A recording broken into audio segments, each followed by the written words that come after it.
Hello everyone, आज की इस वीडियो का टॉपिक है हमारा व्हाट इज़ मेटाफर। मेटाफर को उर्दू में अस्तारा कहते हैं। अस्तारा क्या है? मैं आज की इस वीडियो में मेटाफर की डेफिनेशन को विद एग्जांपल बहुत ही इजी वे में आप लोगों को बताने की कोशिश करूंगी ताकि किसी भी किस्म की कोई कंफ्यूजन है तो वो दूर हो सके। और इस वीडियो में आप लोगों को डिफरेंस बिटवीन मेटाफर और सिमिली वो भी देखने को मिलेगा। तो आइए हम देखते हैं definition of metaphor. A metaphor is a figure of speech that compares two unlike things, describing one as if it were like the other. Does not use like or as.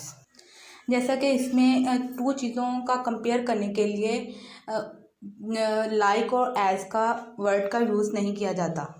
तो आइए हम एग्जांपल देखते हैं तो फिर हमें मज़ीद इसकी समझ आ जाएगी। माई सन इज़ मून, मेरा बेटा चांद है। इसमें लाइक और एज का कोई भी यूज़ नहीं हुआ। He is a shining star, वो एक चमकता हुआ सितारा है। तो इसमें भी एज का और लाइक का इस्तेमाल नहीं हुआ। जब इसके सिमिली में इन दोनों का यूज़ होता है तो आइए हम इनका डिफरेंस देखते हैं। डिफरेंस बिटवीन सिमिली और मेटाफर। सिमिली में दो चीज़ों को तशबीह कंपेयर किया जाता है, यानी पहली चीज़ को दूसरी चीज़ के साथ कंपेयर करने के लिए लाइक और एज जैसे वर्ड यूज़ किए जाते हैं। जैसे माई सन इज़ लाइक आ मून, मेरा बेटा चांद की तरह है।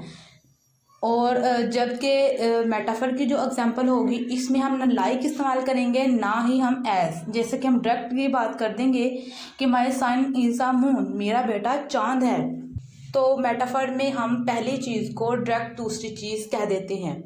तो जबकि सिमिली में पहली चीज़ को दूसरी चीज़ के साथ कंपेयर करने के लाइक और एज का वर्ड यूज़ किया जाता है। Thank you for watching. मिलते हैं अपनी नेक्स्ट वीडियो में।